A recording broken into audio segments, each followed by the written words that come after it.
Guys, the Switch rocks. But you all know this by now, it's one hell of a game console that's equal parts novel, successful, and iconic.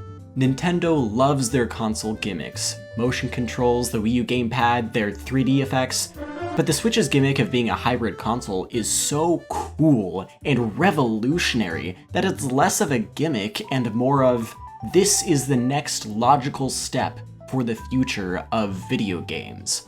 Being able to take console-level games anywhere is revolutionary. You can take a massive open-world game like Zelda and play it on a plane. You can take a third-person shooter like Overwatch and play it in bed. Hell, you can play Hades while on the can.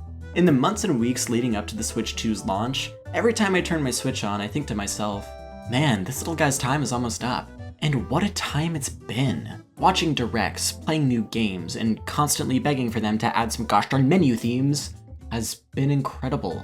None of these things are gonna go away, especially not the damn menu thing, but it does mark a change. From one shiny, overpriced game box to the next, shinier, overpricedier game box, as well as some not-so-friendly consumer practices. Today, I'd like to take a stroll down memory lane and revisit my experience with the Switch.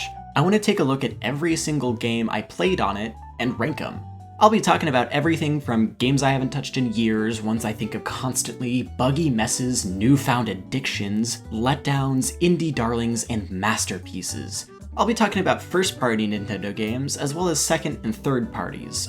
Of the ones I've played, I haven't played every single game released on the Switch. God no, I'd have no life. This is a list of about 40 or so. Because of that, it'll be a real grab bag for which ones show up.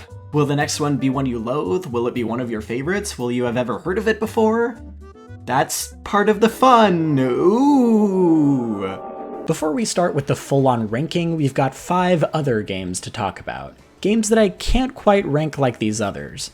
Ori and the Blind Forest, Pokemon Violet, and Outer Wilds are all games that I own but have been sitting in my backlog for ages. I'll get around to them at some point, I promise. I know just how special Outer Wilds is, I've been saving it. Jackbox 7 is amazing, but ranking it as a Switch game feels weird, you know? Like, you don't play this game on your Switch, you play it on your phone, and only with your friends, or on a stream, or something. It's a total enigma. That being said, I'd rate this one at probably a high A tier. If you somehow haven't played Talking Points with a group of friends before, get on that shit immediately. You will laugh so hard. Lastly, Minecraft. Similar to Jackbox, this is also an enigma. I feel weird about ranking it because of just how prevalent Minecraft is as a game. Over the course of my time with Minecraft, I've gotten it on my PS3, PS4, bought it a second time on PS4 when my older brother lost the disc, of course the Switch, and then later on my PC. A relatively small amount of that time is on Switch, yet somehow I still have 300 hours on it. But really, you can find this thing anywhere. It's on the Wii U, the 3DS. Fuck man, I wouldn't be surprised if you could find this thing on a Nokia.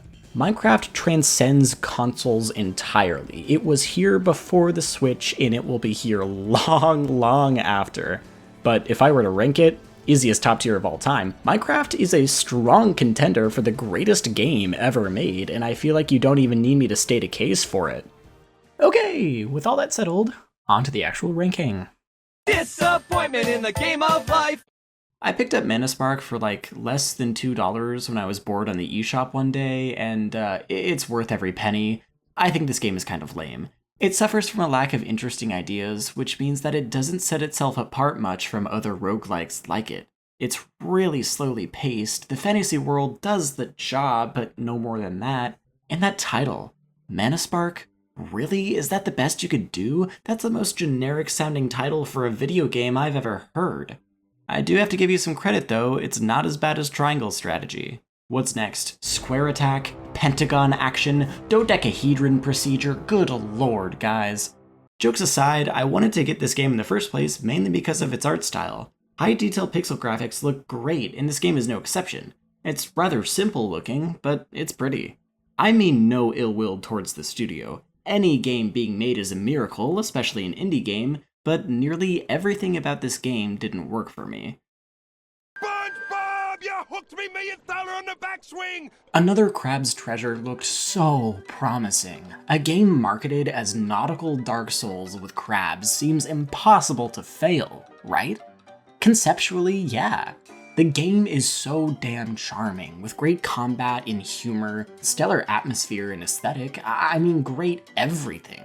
But you play it, and it runs and looks like ass. This is how the trailer made it look. And this is how it looks on Switch. Usually, I'm not a huge stickler for graphics in games, especially on the Switch. Of course, it's not ideal, but that's kind of the deal you make with the Switch. You sacrifice the power of a PlayStation and the one that shall not be named, in favor of being able to play handheld anywhere. The graphics, I can deal with.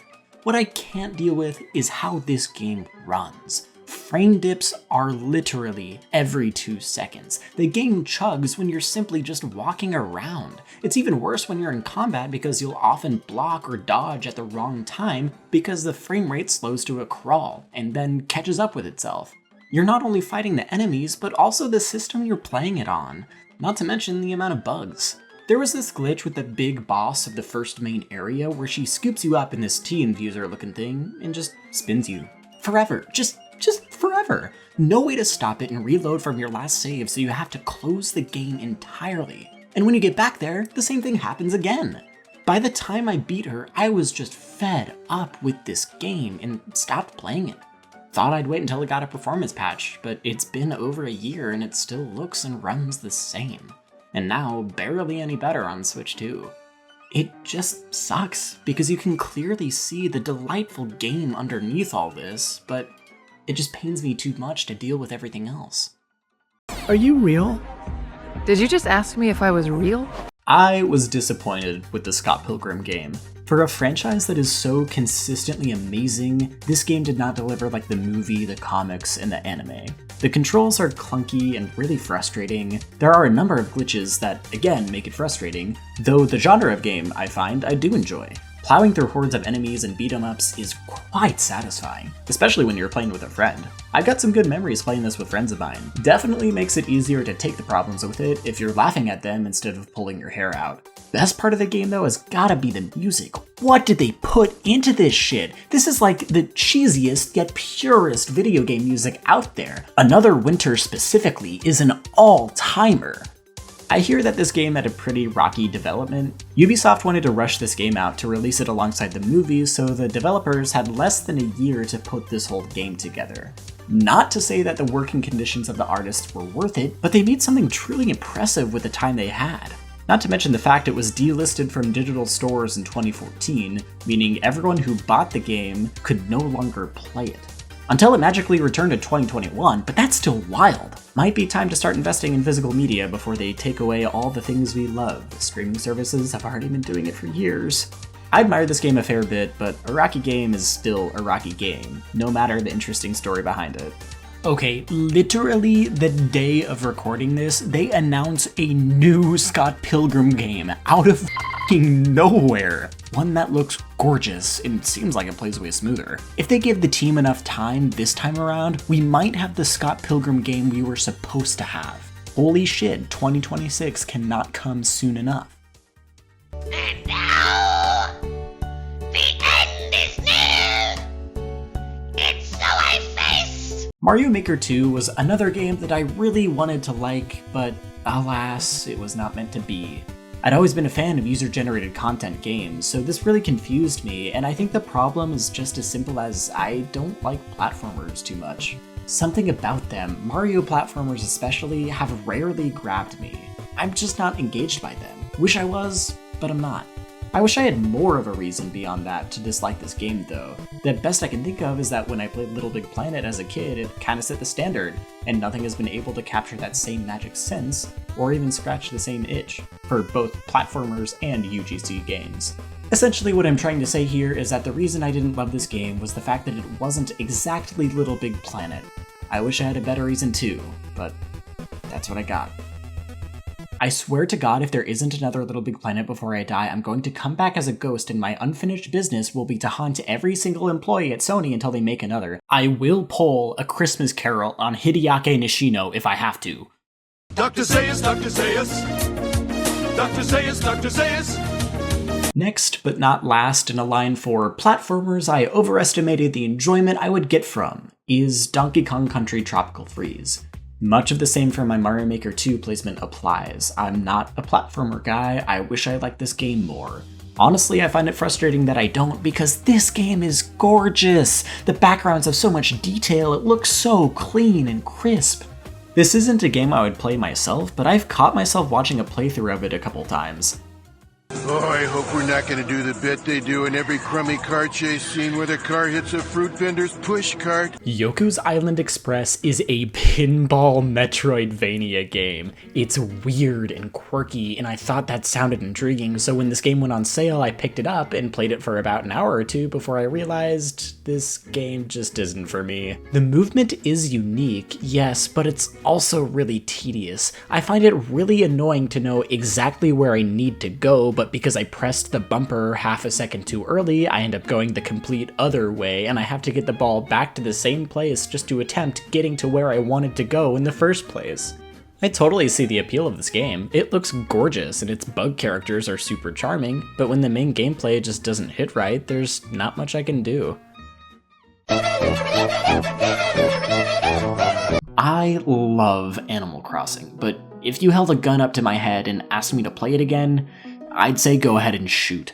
New Horizons is undoubtedly the cutest and coziest Nintendo game ever made. There's so much to love about it. Creating your own island utopia is a concept ripe with potential, and this game delivers on it in spades. The customization options are incredibly diverse. There are thousands upon thousands of different furniture pieces, wall decorations, clothing items, and art to collect and show off. There's an app to create your own design. You can edit the little jingle that plays every time you talk to a villager. Collecting bugs and fish in this game is downright therapeutic, and getting to see your entire collection in the museum is endlessly satisfying. But the thing is, when the novelty fades and the game becomes repetitive and my friends stop playing, I'm left asking myself, why should I? What's the end goal here? What am I working towards? Just to make everything look nice? For who? I'm someone who needs some sort of drive to keep playing a game, whether to finish a story or to climb a ladder or, I don't know, have fun. Animal Crossing so often feels like a waiting simulator. In a fully upgraded shop, there are about 5 furniture items available to buy every single day, so you have to log in every day to buy the new stuff in hopes of one day having enough items to maybe make a cohesive themed room. Minecraft also doesn't have an end goal, but if I have an idea, I can get started on it right away. I don't have to pay a bunch of in-game money and wait till tomorrow for it to be done. It's better suited for spur-of-the-moment inspiration. I have to spend actual weeks just to get enough furniture to make a room that I'm not even particularly excited about. I hear you saying, oh, Bucket, if you don't like waiting, you can time travel by switching the clock in the system. And yeah, I understand that, but that breaks immersion. I don't want to be the god of this world, I just want to be a part of it. I'm really hoping that a new game will be enough to reignite not only my, but the world's interest in this series. Animal Crossing was a much-needed distraction during the horrors of 2020. For as much whining as I did, this game was great when it was great. It let us slip into a comfortable reality where we all lived in walkable communities, could afford a house, and we could visit our friends anytime we wanted. Now, in the year of our overlords, 2025, Animal Crossing is the hero we need but don't deserve. So where's the new one, Nintendo? Where is it? Give it to us. Give it to me. I need it now. The final curtain. My friend. I'll say it clear. The Thousand Year Door has got to be one of the most beloved Nintendo games. You hear constantly about how this game is one of the greats. For years, people were begging for this to be re-released on the Switch, and then it finally was, and I could get my grubby little mitts on it. I didn't end up loving it as much as I hoped I would, but I still had a pretty good time with it. There are plenty of things I loved about this game. The environment being entirely made out of paper is extremely cool visually. The story is great too, with a couple different parties all racing to unlock the titular door. There are these really fun segments that use a completely different style of gameplay, like you getting to play a 2D platformer as Bowser. How have they not made a full game of this by now? And knowing how impactful this game is in the Nintendo social sphere just heightens the enjoyment of playing it. I feel like I'm playing a piece of Mario history with this one. Though I do feel like the pacing is really slow. It can take a while to really get into the meat of it. And the combat feels not only easy, but, well, I wouldn't call it basic, but kind of vanilla. It could use a little more complexity. Over my couple hours with the game, I found myself simultaneously itching to get to the next part and a little bored. The thing about the Thousand Year Door is, I played a game that was very similar to this one called Bug Fables, and you're gonna hear about it later. My main thing between these two games is, I played Bug Fables first, which is a spiritual successor to the Thousand Year Door. So not comparing these two games is nearly impossible just because Bug Fables is everything the Thousand Year Door is, just better. That doesn't take away from the quality of this game though. It's pretty great, I just wish I got more out of it.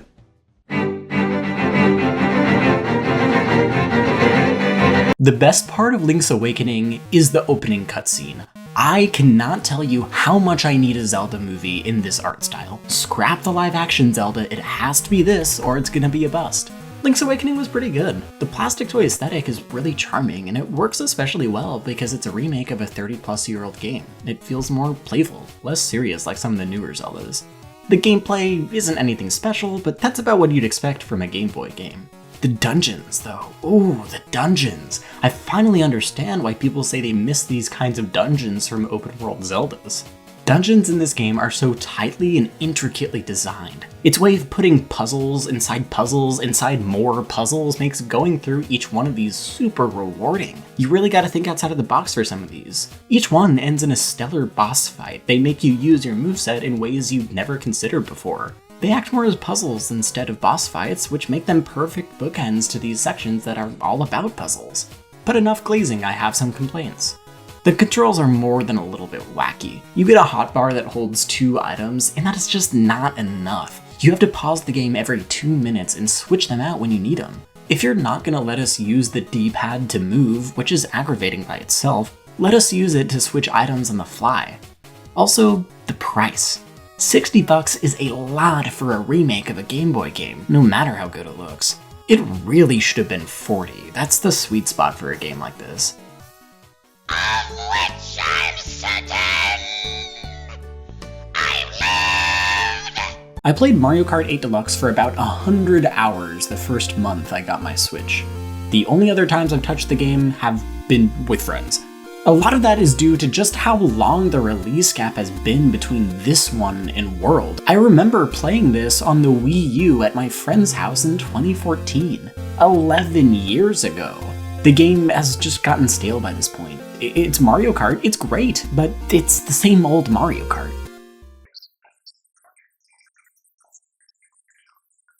Paper Trail is the most adorable puzzle game ever made. This art style is magnificent. The way that origami is used as an aesthetic and a gameplay mechanic is fascinating. Paper Trail's main draw is its, I don't even know what to call it, it's landscape folding. You can take the edges of the screen and fold them over each other, essentially bending space to your will.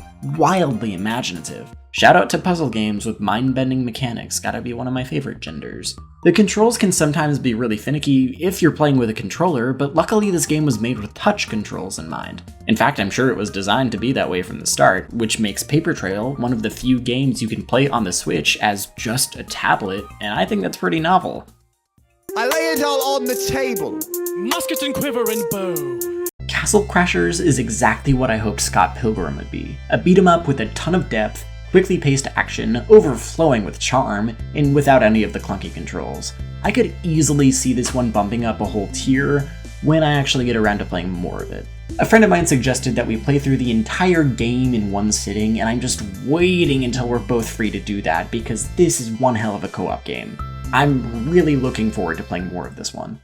One touch, two touch, queens of the double touch. We skip better than you by that much. Watch our feet, our moves are sweet. I've seen plenty of roguelike dungeon crawlers in my day, but the thing is, Crypt of the Necrodancer isn't your typical roguelike dungeon crawler. It's also a rhythm game. Genuinely, how do you come up with an idea like that?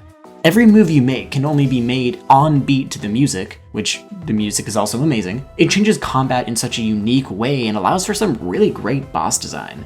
It feels like what Yoku's Island Express was going for, a merging of genres. I do have two notes though. The art style could be better. I think it's good, don't get me wrong. However, it doesn't leave much in the way of charm, which is important to me in a lot of games like this. Secondly, this game has a ton of characters that divvy up the gameplay when you get bored of the main one, and that's great, I don't mind that so much. Though, this is more of a personal preference, but I much prefer when the main gameplay already has a ton of depth, but uses characters to tweak that experience in smaller ways. Necrodancer has a gameplay system that's designed to house well over a dozen different characters, so it can lead to the actual dungeon crawling aspect to feel more generic as a result. These are not huge issues though, this game rocks. There's actually a sequel to this game that's a crossover with Zelda, and I hear this one is even better than the first, so it's been on my to-play list for a while now. Letting an outside studio make a Zelda game is kind of crazy. I don't think that's ever happened before. Lamp oil, rope, bombs. You want it? It's yours, my friend, as long as you have enough rubies. Sure is boring around Sorry, here. Link. I can't give I credit. just wonder what Come back Ganon's when you're a up to. little Only Link richer. Oh my goodness!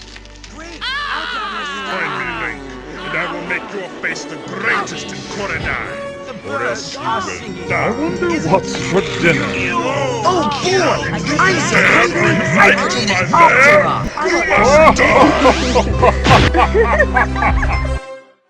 Oh. Right. I did it! My way! Regret! Mario Wonder is a game that I have an amazing time with if I'm playing it with friends. Playing it alone, it always feels like there's an element missing from the experience. The charm is still very much there, and I can obviously see that this game is incredibly high quality. But man, it's absolutely nothing compared to the chaos of 4 people trying to complete a rhythm challenge all at the same time. Or when everybody makes a stupid mistake at exactly the same time that makes us all careen into a pit and restart the level. It's amazing how different this game is from past 2D Marios. I thought they might have just been done after Mario Maker, because how in the world can you top that? The answer was just to make something weird, and I am so here for that. Grease is a jaw-droppingly gorgeous game, start to finish. The hand-drawn animation and watercolor backgrounds are stunning. Grease's colors start as grayscale, but as you continue on, you add more and more color back into the world, making it vibrant and beautiful. The gameplay isn't anything special, it's your usual 2D platforming, but slower. But you're not playing this for the gameplay, you're playing it for the spectacle of the visuals, the atmosphere, and debating the meaning of it all. And this game is art. Video games are art. It's insane that people think they're not. But Grease feels like the kind of game you'd display at an art museum, the kind of food you order at a 7-course restaurant. While a game like Call of Duty Black Ops 7 is the McDonald's of the gaming world. Not trying to diss on Call of Duty, but you know what I mean. How is this even possible? Don't worry, bro. This is canon. I can't say I blame you if you haven't heard of this game before. Unleash the Light is the third in a series of Steven Universe RPG games. The first one was a pretty well done mobile game, the second one broadened the scope, making it a full console release and became one of the highest quality licensed kids games out there. Unleash the Light looked like it was the next step until it was confirmed that it was an Apple Arcade exclusive. Ooh. At least to me, the scope wasn't broadened, it was condensed, which is not what you want in a sequel. By the time the game was ported to other consoles, I lost interest. Until one day last year, I felt the urge to watch the show again, and I remembered the sequel to one of my favorite childhood games, so finally I picked it up, and strange release history aside, this game rocks. It's placed at an incredibly interesting point in the timeline that we hadn't really seen before or even after. It made it for a really interesting story that only bolsters the themes of the Steven Universe movie. It adds characters that were sorely missed from the previous games like Lapis and Bismuth. Even the villain from the last game is playable here. This one is significantly more challenging than the other two, which is a great thing, we love a challenge. It also has a whole entire roguelike mode, which is super unique in a turn-based RPG. Though one sacrifice they had to make, being on mobile and all, they had to do away with the free roam from the second game, and that's a big letdown. It just makes me imagine what they could have done with a game that wasn't developed for an iPhone. Ugh. It could have been great! I kinda like that I saved this game for so long. Being able to play through new stuff in this world made my inner Steven Universe obsessed middle schooler really happy. I miss this show, man. Can we get another season? Another movie, maybe? I'd take a 4th game. Apparently, yes we can. For a second time during the production of this video, I got something I jokingly asked for. New Steven Universe spinoff. Holy shit, am I a wizard or am I a wizard? There were times, I'm sure you know, where I... The Odyssey is a 7th century epic written by the great philosopher Homer. Wait, no, wrong file. Give me a second here.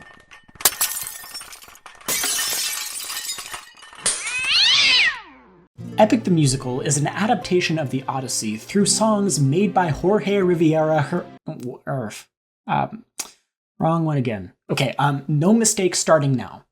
Mario Odyssey is great. This is the first thing that comes to mind when I think of Mario. In the past, I've somewhat felt that Mario games can be simple, especially when it comes to 2D Marios. Those ones have always been just straight up bland. All of them are well made, don't get me wrong, but it feels like Mario as a series lacks identity in a way. Then, Mario Odyssey comes swinging out the door and curb stomps that claim to the ground. Odyssey is one of the weirdest games I have ever played. Where else can you possess a very rotund Yeti and then compete in a race where you propel yourself by bouncing, then 5 minutes later fight a giant realistic flying dragon, and then 5 minutes after that get a hat that makes you invisible, making playing the game nearly impossible? Every crack and crevice of this game is filled with just another amazingly strange thing to do.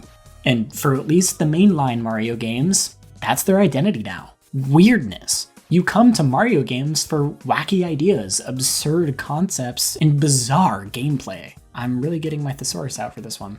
You just never know what the next insane thing is gonna be. Somehow, Odyssey makes Mario make more sense by making less sense. Does that make sense? All that to say, Odyssey good.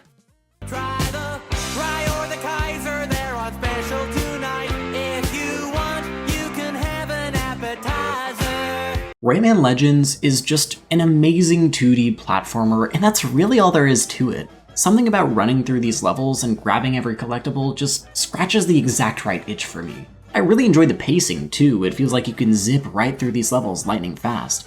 The amount of challenges to complete and simply things to do is vast. If you collect enough of these little yellow guys called lums, you get a scratcher ticket at the end of each level with different prizes, and I cannot tell you how deeply satisfying this is to me. This makes me want to take my entire savings account to the nearest Quick Trip and buy as many lottery tickets as possible. It also has this great soccer minigame that's completely unrelated to anything else, but is a blast. Why don't more games have stupid shit like this?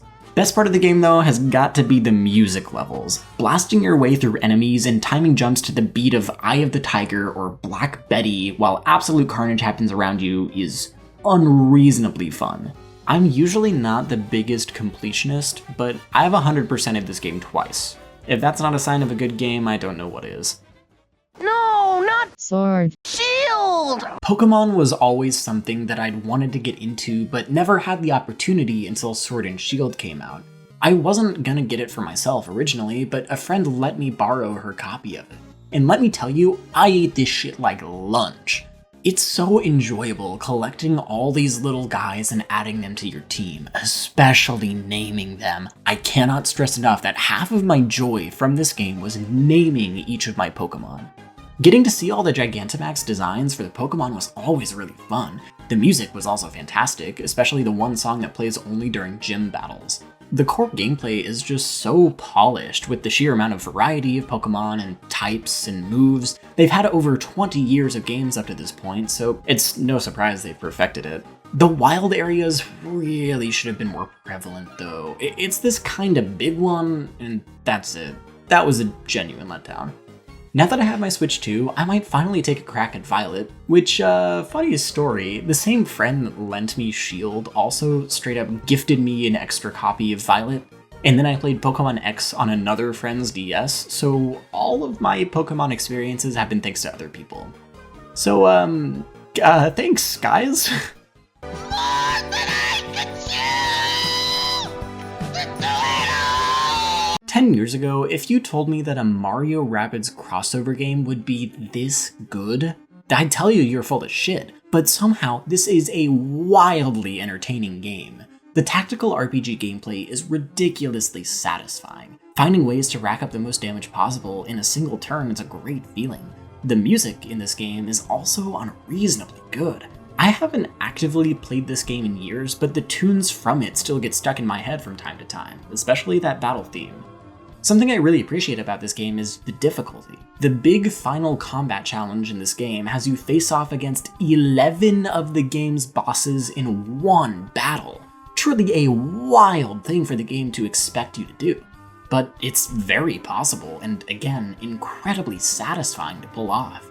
The director of the game, Davide Soliani, has become well known for this clip of him crying as the game was revealed for the first time. He was a Mario fan since childhood, and he somehow got the chance to make a Mario game.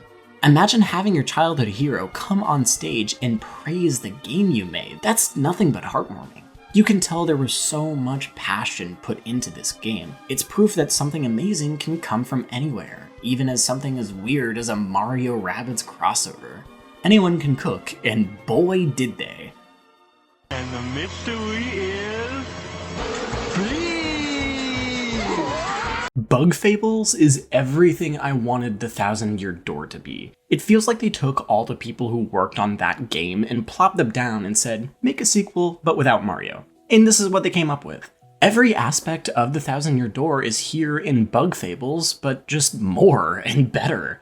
The combat starts slow, like any other game, but slowly unfolds, much like a butterfly from a cocoon, to become an absolute chess match of strategy. And you have to think about it like a chess match, because this game is hard, man, deceptively hard. Some of these bosses had me trying again and again and again. The story and the characters in this game are, again, deceptively complex. We find that one of the main trio, Leaf, is actually dead, and his body and mind are being piloted by a cordyceps, much like a symbiote in Spider-Man. What follows is an incredibly well-written identity crisis, all in a game that looks as cute as this. I saw a comment recently on a Bug Fables video essay that you should totally check out after you play the game that said the indie team that made Bug Fables is based out of Panama, and that country is largely untouched by the game creation industry. I think it's amazing that this team of mainly 2 guys was not only able to make a game as great as this one, but do it in a country that has very, very little game-making community or experience. Not to use the Ratatouille comparison again, but guys, anyone can cook. Guilt. Metroid Dread is one hell of a Metroidvania. This game is the perfect bar for what all others should aspire to be, fitting considering the series birthed the genre. The environment and art of this planet and its enemies are gorgeous. There are so many background details that not only look great, but also sometimes serve as visual clues for where you should go or what you should do. Boss battles are likewise amazing, and Samus is the most badass character in any video game. Argue with the wall. Are you seeing this? Highlight of the whole thing, though, has gotta be the Emmys. Throughout the game, you'll stumble across these robots, and they are terrifying. They're invulnerable to your regular attacks, so you have no choice but to run from them in a frenzy until you're able to make it out of their zone. There aren't many things in games that get my heart rate pumping quite as high as those parts. Dread isn't quite the best Metroidvania out there. I think there are some better ones and cheaper ones, but this one is still damn good. Dude, what can I even say about Splatoon 2? Probably the best shooter game series out there. It's wacky, it's fast, and above all else, it's inventive. The world and mechanics immediately make so much sense. It feels so right and fitting. It's a wonder it wasn't thought of before. The gameplay is unlike anything you've ever seen. Competitive games are always super high stakes, satisfying to win but frustrating to lose. Splatfests are these magical community events that other games wish they could be. Salmon Run is wildly addicting and less stressful than multiplayer. The DLC is amazingly designed, opting for more of a challenge-based gameplay system than what the main story mode had to offer. I could play this game for hours and hours and hours, and I did. 230 hours in Splatoon 2. Thing is, it's just outclassed by 3. Everything 2 did, 3 did better. It fixed a bunch of problems with this one. And this one did have some problems. The competitive ranking system was broken, giving you practically no points for a win and a gargantuan number taken away for a loss. Salmon Run isn't available to play all the time for some reason. Multiple specials in this game are terribly designed. It's mainly why Splatoon 3 was so exciting. It had a chance to fix all these issues and refine this already amazing game. Even though there's no real reason to come back to 2, except for Octo Expansion, this one still has a really special place in my heart. The record shows I took the place! Originally, I wasn't planning to get Mario Party Jamboree for myself. I usually only play Mario Party games with my friends, who would get this game anyhow, so I didn't much see the point. But after a couple games playing this with my roommate on their Switch, I knew I had to get this one. This is the best Mario Party game on the Switch by far, and maybe the best one. I haven't played the others, so I can't say, but holy shit, this one is amazing. Just about everything they've added to this one is phenomenal. The Jamboree buddies are simultaneously overpowered as hell, but completely fair. Most of the maps are amazing, especially the mall. Oh my god, I could be satisfied if the mall was the only map, it's that good. The minigames are super consistent in quality, with a wide enough amount of them too. I wish there were a little more, but that's no big deal. The side modes I haven't touched much, but I'm glad they're here. Playing this game with friends is some of the highest stakes, most aggravating, exhilarating gaming experiences you can have. This game is just Mario Party polished to a T, and I have no idea how they're gonna top this one. King of shadows, king of shades. I have never fallen in love with a game as fast as I did with Hades. From the first moments of this game I was hooked. The controls are buttery smooth. I knew how to play near instantly. Progression feels perfectly paced, slowly climbing in power with each and every run. And somehow, every combination of skills and items in this game makes you feel overpowered as all hell. The game's interpretations of the entire collective of Greek myth is fascinating. You meet most of the main 12 Olympians, but you also meet Sisyphus, Achilles and Patroclus, Nyx, you see Eurydice lamenting over Orpheus, Charon the ferryman and the shopkeeper, and finally Zagreus' main goal, finding his mother, Persephone. It's really hard to have a story in a roguelike. It's a difficult line to walk, the progression of the story despite the repetitiveness of the gameplay. But they do it. Every single run, even after the credits, feels like an integral part of the story. You know that thing that happens with practically every video game, where the dialogue starts to repeat and it takes you out of the game because you remember that these characters are programmed? That thing? That has straight up never happened in this game. Every interaction between characters is something you've never heard before, and it makes it feel so essential. I barely ever catch myself skipping dialogue scenes, not only because it's not repetitive, but also because of the voice acting.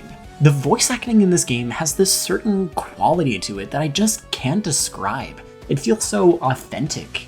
Every character adds their own perfect personality to the voices with their own impressions. A lot of voice acting tries to cut out the smacking of lips, stray breaths, and long pauses, but not here. It adds so much more personality to everyone. Despite having about 50 hours in the game, I'm still uncovering new things consistently. New secret bosses, new interactions, new characters. I don't even know what these secret keepsakes are yet, but I'm looking forward to finding out what the hell they do. I can't get over how genius the Pact of Punishment is as a gameplay mechanic. Choosing from a myriad of options that make the game more challenging in order to get items that make the game easier just for you to go back and make the game more challenging for yourself is amazing. Is it a rat race? Kind of, but that's a lot of video games. Even now, I find myself wanting to push myself with this game and see just how hard I can make it for myself. It's extremely rewarding.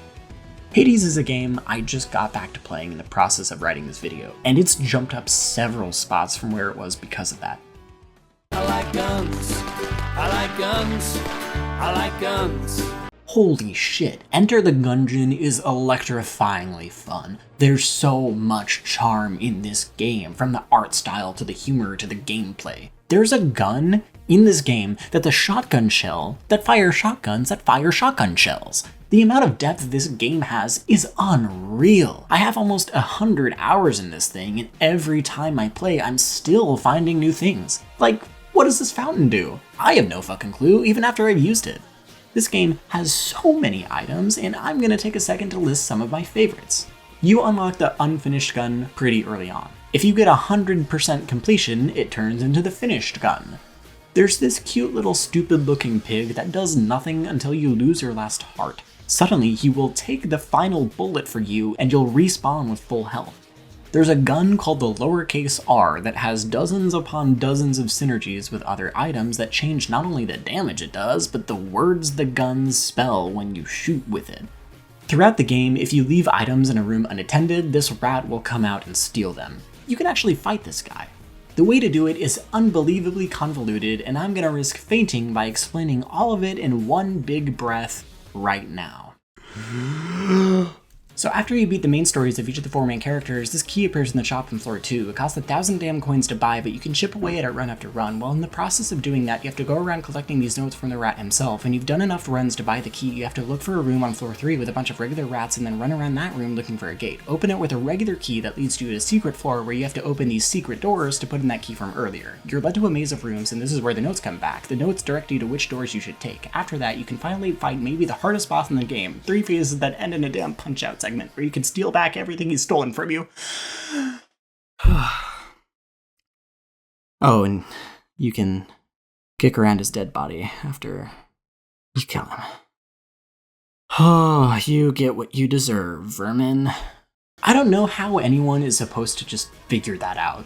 I don't really think that you're supposed to. Nowhere in the game does it tell you what the curse mechanic is, or what this damn fountain does again, or even what some items do. I can go a whole 5 runs with this egg and still not know what the hell I'm supposed to do with it.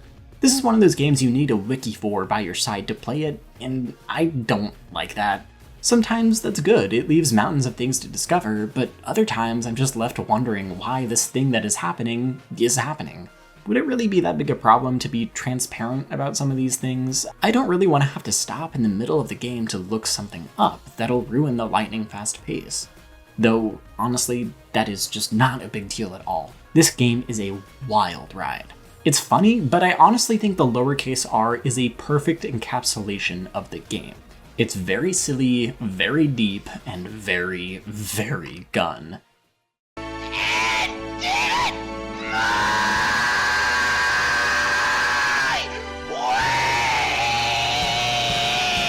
If you told me that a sequel to a Mario and Rabbids crossover game would be just outside my top 10, I would have to call you delirious. But somehow this game is just that good. Sparks of Hope is the perfect sequel. I don't think it's a perfect game, but it's a perfect sequel. I've always had this thought with sequels. Good sequels add the games together. New characters, new worlds, new story. But the best sequels multiply the game by itself. They don't just add new things, they change the fundamental nature of the game by adding brand new mechanics or new ideas. And Sparks of Hope does that. It changes the core gameplay just enough so that it's a clear departure from the first game, but not so much that it feels completely different. The combat is no longer locked on a grid, it's all open now. Through the game, you collect these little Luma/Rabbid hybrids that have different abilities and even passive effects. These 2 changes add so many layers to battles already, but you also have new characters, objectives, and generally improved level design that makes you switch up your team each battle. By the end of the game, battles take well over half an hour to complete. The final battle has you basically playing 3 separate battles at the same time like some kind of chess master. It sounds crazy, but it's incredibly rewarding.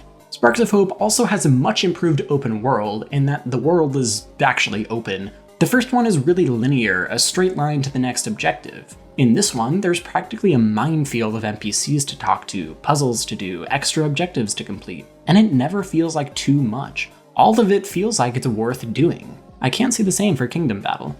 The first DLC, the Tower of Doom, is a roguelike mode. Need I say more? It's genuinely my favorite part of the game.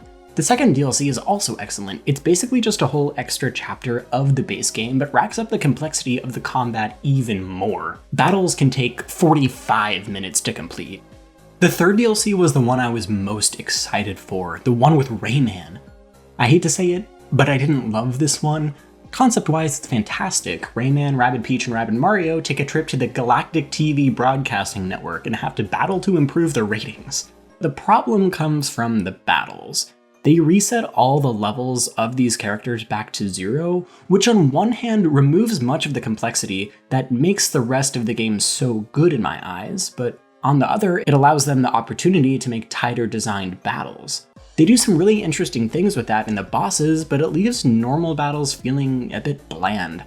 Also, Rayman as a character doesn't have that much of an interesting gimmick. He could put on these 2 alternate outfits that let him use new abilities and change the effect of his main weapon. That's all well and good, but the thing is, he can't equip any sparks.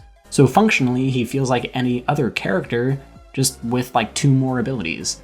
Though, come on, if your only real complaint with a game is that the DLC character didn't feel different enough, you've got a really damn good game on your hands. I've gotta say though, after both of these games and their DLCs, I think I've had my fill of this series. If they announce a 3rd one, I'd have to question whether or not I would play it. Davide Soliani left Ubisoft recently for a new job. Here's hoping Nintendo hired the guy and he's cooking up something new.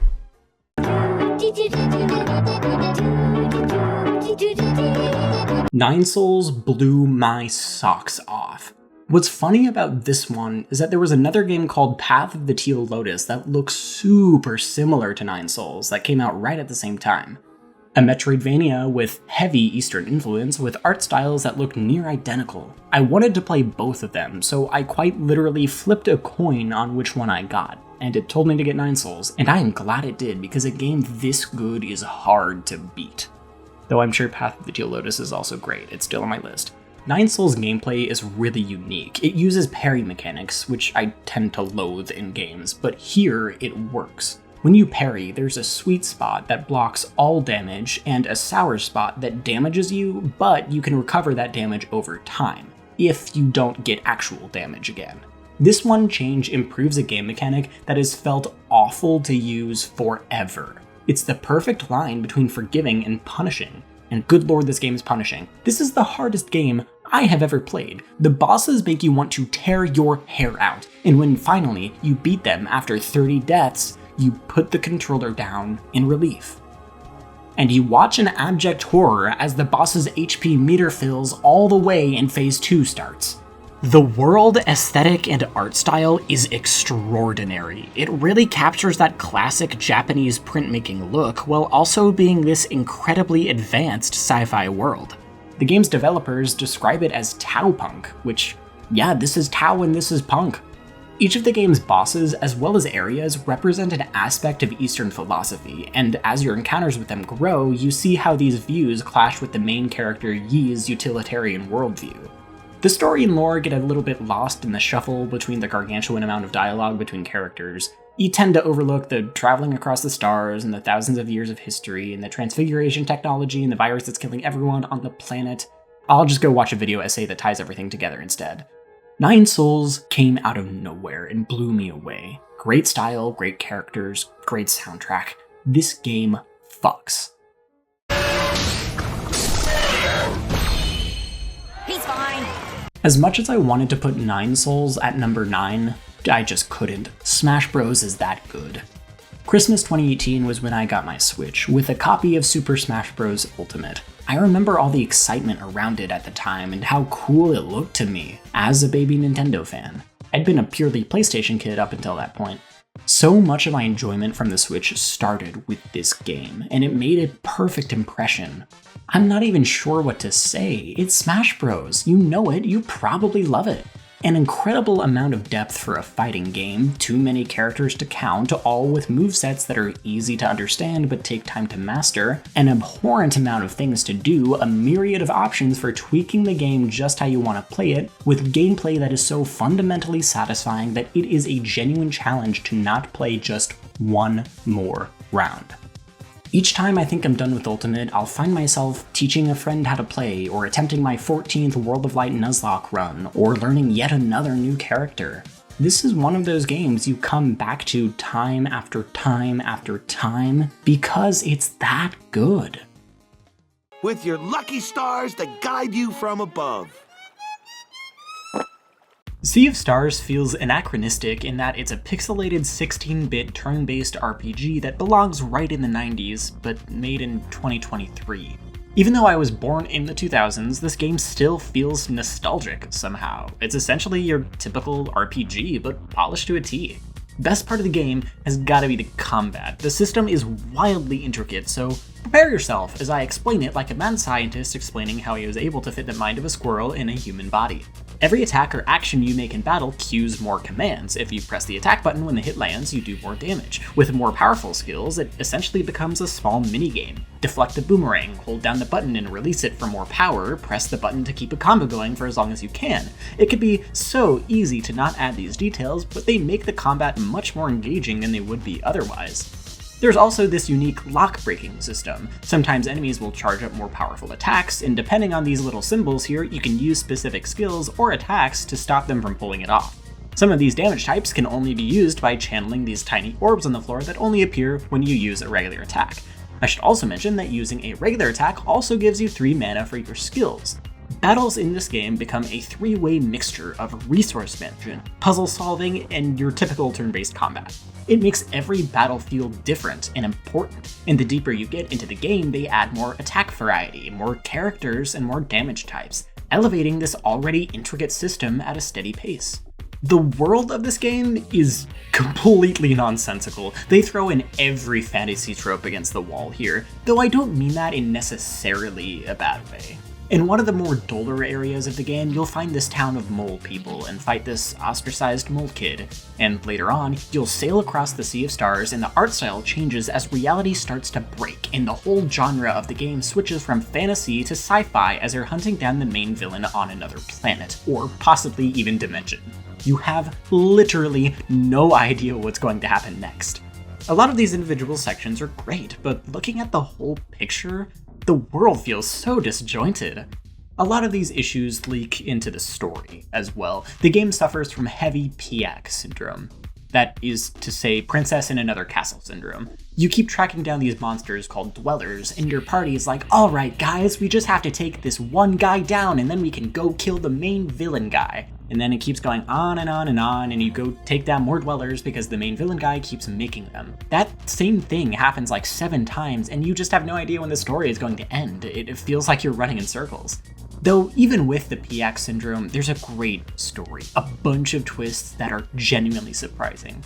Okay, wait, another thing. You don't fight the main villain at the end of the game. You have to get the true ending to do that, and that pisses me off. Games are almost never clear on what you need to do to get the true ending, so you have to go look it up, but in doing that, you get the ending spoiled for you, so why the hell do you even do it? I did end up doing the true ending though, and it was completely worth it.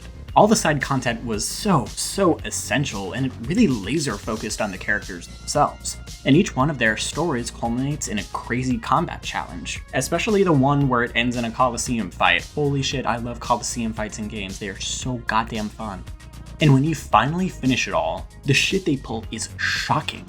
I just wish it wasn't spoiled for me that they go back in time and they Sea of Stars is amazing, even through some of the hiccups. Don't take the story too seriously and you'll be just fine. There was this one time where I played through this punishingly hard boss, and the next time I booted the game up, I realized I forgot to save after it. But I wasn't annoyed at all, I was just excited to fight the boss again. If that's not an indicator of a phenomenal game, then what is? Devil went down to Georgia, he was looking for a soul steal. He's in fine, he's way behind, so he's willing to make a deal. There was a period of about 3 years where Cuphead was my favorite game, and I don't regret that time one bit. Cuphead is a straight-up masterpiece, one of the most unique games out there. The art style, of course, is the most striking part of the game. Gorgeous 30s rubber hose animation, it's practically porn for animation fans like myself. Though my favorite part of the game has gotta be the music, truly incredible tunes that are in the same 30s big band style as the animation. It belongs in the time. I consider Cuphead's soundtrack to be one of the big 3 when it comes to video game OSTs, another being the original Plants vs. Zombies, and the third I will talk about later. The gameplay, though, is the thing that keeps me coming back to the game. Cuphead is infamously difficult, but it's also great at pushing you along.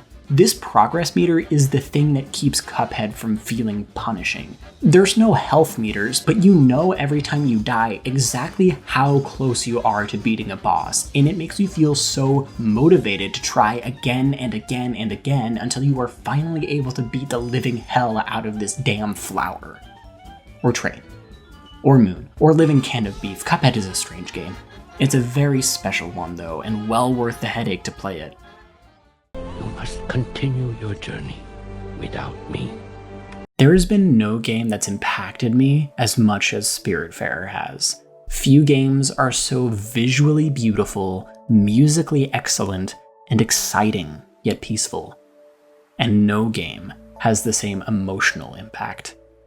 In Spiritfarer, you sail across the world inviting stray spirits on your ship.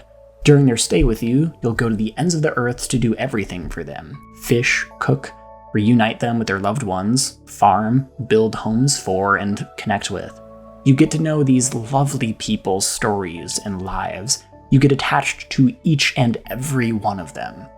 And when they're ready and satisfied with their lives, you guide them into the afterlife and say goodbye. That's the main loop of Spiritfarer, and it's heartbreaking each time. You think you'll be okay, you'll think you've mentally prepared yourself, but then you're gently rowing through beautiful, serene scenery as your friend says their final words. And the music, God, the music, it picks up and it's the most gorgeous thing that you've ever heard, and then in a flash, they're gone. A constellation resembling them appears in the sky next to the other people you've said goodbye to, and it's just stunning. Spiritfarer is a game that everyone should play. It's the very best example of video games as art. 30 minutes of this game before bed each night will fix you. Please, please play this game.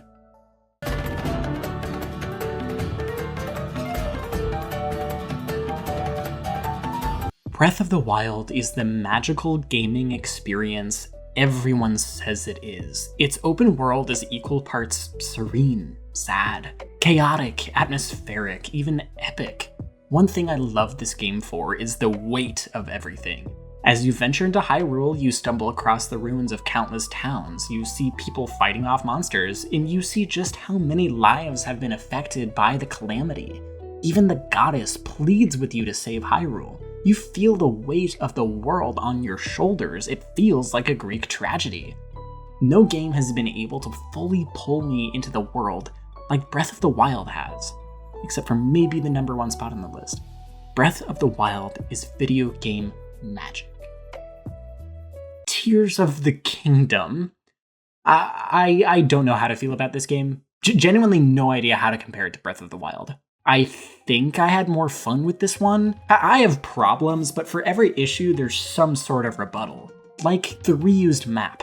It's strange. Over half the game is just like the previous one, but there's also plenty of things that are different about the overworld. Locations, of course, have different objectives and small bits added on that you weren't expecting, which brings back that sense of exploration that's so important in these games. Instead of finding something brand new, the joy comes from checking in with these people and places and seeing how they've changed. They even take advantage of the reused map in some ways. First thing I did when I was set free from the tutorial was to go back to the Great Plateau and see what was new. I went down into the depths and there was a fight with Master Koga. I loved this not only because I was rewarded for my curiosity, but because Master Koga in the first game was defeated by falling down into a deep dark hole. It was so cool to see that he's been down here the whole time. Speaking of the depths, it was a crazy surprise to find that there was a whole entire map underneath the main Hyrule. That fixes the map issue, right? If the map size is practically doubled? Well, it would if there were jack shit to do down there. This space is so empty. No shrines, no puzzles, not even any Koroks. There are a couple cool boss fights, sure, but bosses that you've already fought in the main temples. The blight mechanic is cool, I'll give it that, but it's rendered semi-pointless by the game's food mechanics. It basically doesn't matter if you can just cook unlimited meals that cure you of it. But the depths weren't the only thing added to the map, because we also have the Skylands, a whole third plane of the world. Yeah, I've seen closets with more space than this. This takes up nothing! You are barely up here. when you are, hey, they're cool, they're serene, they have great enemies, and you know what? They're pretty great for the most part. Except for the fact that they reuse the same puzzles over and over and over again up here. To take the same egg crystal to the shrine, the same go kill this flux construct. I'm actually not mad about these because these guys are so cool. I like the Skylands, I really do, but you have this whole other area with such little space and you fill it with the same 5 things over and over again. What gives? The new powers are legitimately amazing though. The fuse mechanic adds so much to the game with the countless applications and uses of it. But of course, the main one is Ultra Hand. Contraption building is the main draw of the game. Nearly every shrine and puzzle revolves around it. There's rarely ever an intended solution for these puzzles, but I think that's what's so perfect about it. The possibilities are actually endless, and I think that's what makes the game so enjoyable. It allows you to be as creative as you desire. But is it enough? Are all of these mixed elements enough to warrant a 6-year development cycle? The longest gap in Zelda release history? Tears of the Kingdom reuses a ton of the same map, uses the same game engine and assets, has so much wasted potential with the depths and the Skylands, and has a story that's legitimately interesting conceptually, but is repetitive in practice. Is it enough? I think so. Because while this game has many problems, it's still Breath of the Wild, just better in a lot of ways. And honestly, when I'm playing the game, I'm not thinking about the problems, I'm focused on the wonder that I'm feeling. The issues don't matter when I'm riding on the back of a light dragon that was the princess who time traveled back countless millennia and lived to the present in this dragon body, while I'm ripping the sword that seals the darkness out of her forehead in this heavenly skyscape set with the most majestic rendition of the Zelda theme you've ever heard. This scene eclipses anything from any other Zelda game that I've played. What happened? Oh, nothing. We just shot the shit. He's just a really nice guy. We're gonna get brunch next week. We actually have a lot in common. Celeste looks like the simplest game you've ever seen. It doesn't seem all too special, but just give it a minute. What starts as a simple platformer expands into richly designed levels and mechanics, a genuinely touching story about acceptance, and maybe the single greatest video game soundtrack ever made. I told you I'd get back to the big 3. Celeste is a hard game, one of the hardest, but the way its difficulty curves needs to be studied. It'll hit you with a new mechanic like this moving block, and then shove you into situations where you have to figure out new ways to use it. The game won't tell you, you gotta figure it out yourself, which makes it incredibly rewarding. Once it's done everything it can do alone, it adds another thing, giving more and more depth to this initially basic element. By the end of the game, you've got dashing, moving blocks, springs, snowballs, climbing, funky blue bubbles, bubbles, your friend who dashes, refresh blocks, different air blocks, more pink clouds, dashing another more different chasing purple feathers, fireballs, and Kevin blocks. Before you know it, you'll be mastering a string of movements and commands so complex, you'll wonder how you ever struggled with level 1. The game always feels like a similar level of difficulty through the whole thing. Even the post-game stuff follows in that, but that's all because of you getting better, not because the game is easy. One of the first things you see in this game is the main character Madeline telling herself, "You can do this." This is the game telling you that beating this thing is possible, and a mantra that you'll have to repeat to yourself after you die for the 1200th time. But it's also Madeline steeling herself for the journey ahead. Madeline's story is, just like the gameplay, simple. But there's a lot of depth in that simplicity. We come to find out that Madeline has anxiety and likely depression, and we see that side of her manifest in a clone of her that the mountain creates named Badeline. These two clash with each other all the way up the mountain, and eventually, Madeline learns to treat Badeline not as the evil or bad part of herself, but the hurt part of herself. Mad and Badeline are one, whether they like it or not. You don't heal from beating this side of yourself out, you heal from working with it. It's a touching story, yet a simple one. But why this story works so well is because of how it's integrated into other aspects of the game. Multiple game mechanics are tied directly to Madeline's journey. This feather here begins as a coping strategy for her panic attacks. These horrifying looking monsters are Madeline, more manifestations of her darker side. The final chapter has you run a victory lap up the mountain, now working with Madeline to gain an extra dash, completely changing your moveset and bringing a sense of freedom and euphoria with it. Even just the fact that the game is difficult also plays into the theme. Self-improvement is hard as fuck. It's a maze, it's a puzzle, you're constantly set back to square one, and it's what Madeline is doing the whole game, and it's what you're doing the whole game. Slamming your head against a wall over and over again, trying just one more time, because the only real failure is to stop trying in the first place.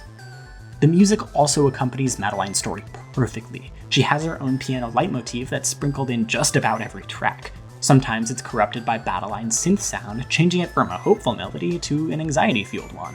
Every character has their own instrument that complements Madeline's. Her friend Theo is characterized by a guitar. In a quiet scene of the two talking, the track Madeline and Theo plays, a calming duet between their respective instruments. It's a beautiful scene of the two just connecting about their lives and their struggles. In the background, though, there's this light synth element that captures the effect of the twinkling stars in the background. But eventually, that synth starts to get louder and louder, drowning out the calming duet, and it develops into this booming dread as Madeline takes over and overwhelms Madeline. You see what I mean, right? Background elements are interacting with the music, which interact with the characters, which interact with the story, which interact with the game mechanics that interact with the theme of Madeline's inner struggle. Simple but deep is the thesis of Celeste. This game knows exactly how to make the most of what it's got. Every element of this game perfectly complements the others, and it makes for a video game that I will truly never stop thinking about, playing, listening to. Do yourself a favor and listen to Farewell from the game's DLC chapter. Then go watch a video essay on it. Genuinely the best piece of video game music ever made, and a top 5 of my personal favorite pieces of music. The past couple games on this list are genuine works of art that should be looked at as the best examples of their genre for their artistic merit, storytelling ability, and the emotional responses they give. This next one is not quite that. Splatoon 3 is the most fun I have ever had when I play video games. Everything that was great about the second one is just made even better and polished near perfectly. Yeah, the map design could be better. Yeah, it's strange that there's more input delay than even the first game. Yeah, it's weird that there isn't a new competitive mode, and yeah, it's sad to hear about the amount of cut Salmon Run content. But let me tell you a secret. It doesn't matter. How can you care about that when the rest of the game is just pure fun, firing on all cylinders?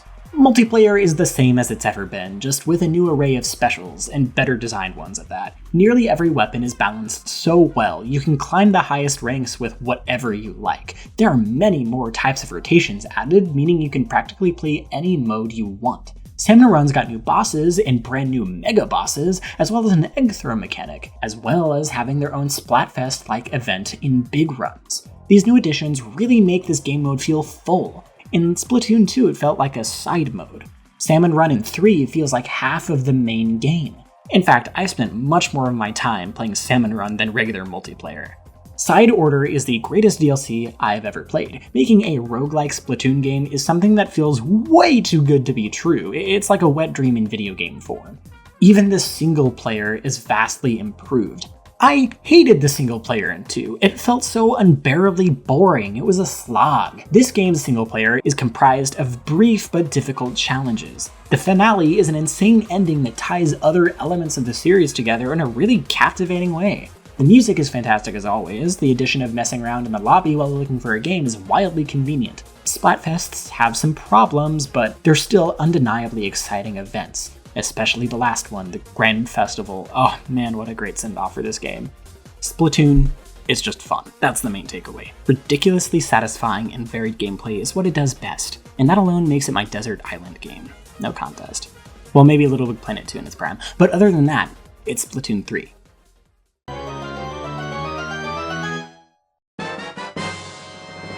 Yeah, Hollow Knight is number 1. This was never really a contest. Hollow Knight is that good. The thing that stands out to me most about this game is the atmosphere. There's such an indescribably somber feeling floating around Hallownest. Evidence of a kingdom once flourishing drips through every crack and crevice of this vast land. The lore runs deceptively deep, needing an hour and 20-minute long video essay to have a base understanding of the world. The way the game drops this lore is cryptic, but not too cryptic. It's not FNAF, it just takes a lot of dot connecting. A lot of these things only make sense on a second playthrough. While we don't really get the lore or a decent amount of the story on the first playthrough is still the best playthrough. The way that people speak about Breath of the Wild is the way that I talk about Hollow Knight. The sense of exploration is unmatched. You are rewarded for looking anywhere in this game. One of my favorite moments during my first playthrough was right after I got the wall cling. I was in between new areas and I was sort of just looking around at old places trying to find things I missed. I got the idea to go back to the very start of the game just to look around, and to my shock, I found a whole new area behind it. There's nothing more rewarding than stumbling across a brand new area due to your own natural curiosity. There are tons of areas like that are so completely missable if you don't look in every tiny part of the world. But it's more than just the areas themselves, it's also about the things in the areas. Obviously, I find the aesthetics fascinating. It's kind of incredible how many ways they can use black and gray and still have every area feel unique in its looks. Yet despite their uniqueness, they all coalesce into an aesthetically sound world. Nothing feels like it doesn't belong. And on the second playthrough, when you do understand the timeline of the kingdom, it's so interesting to see how the areas all connect and what they mean. Challenges like the Colosseum and the White Palace are endlessly cool. For the most part, bosses are excellent. When you don't find new areas from looking around, you'll find incredibly rewarding rewards. Movement feels super smooth. The rate new abilities are given is perfectly paced, and it makes combat get gradually more and more complex the deeper into Hallownest you go. I'm not even sure what else to say. I mean, it's Hollow Knight. Go play Hollow Knight. The Switch 2 is here, and it's kind of a phenomenal console, but this marks the end of an era. I have so many fond memories from this console, and I'm gonna miss the Switch. I really am. He served us well. I'm so sorry to unceremoniously dump you aside in favor of your younger brother, but yeah, I'm sorry, he's so much cooler and shinier and better, I almost have to. But for as cool as the Switch 2 is, I truly don't think it'll beat the first one. It's a legendary console, and I'll still be singing its praises on my deathbed. Thank you, Switch, for being fucking awesome. So, thanks for watching. I just wanted to say quickly to all of you still here that I'm really grateful for you and this small community, 4,000 strong, I've gathered with my videos these past couple of years. It truly means a lot to me that you're here and watching and commenting and talking. It's really heartwarming, actually. Past year and a half, basically since my Adventure Time video, I've been at college doing film stuff, which means I'm very busy and often don't have time to work on these kinds of videos. I started writing this one in March of 2025, and I finished it, well, now in January 2026. This hour and 15-minute video took the same amount of time to make than my 7.5-hour Adventure Time episode ranking. That's actually astonishing to me. So thank you to those out there who waited patiently for me to return. But you might not be seeing me again for a while. I really do enjoy making these, but holy shit, I have so much other stuff to work on. I might end up making a second channel to post other smaller video activities I get up to, if you're interested in still following me. So, yeah, again, thank you, and see ya.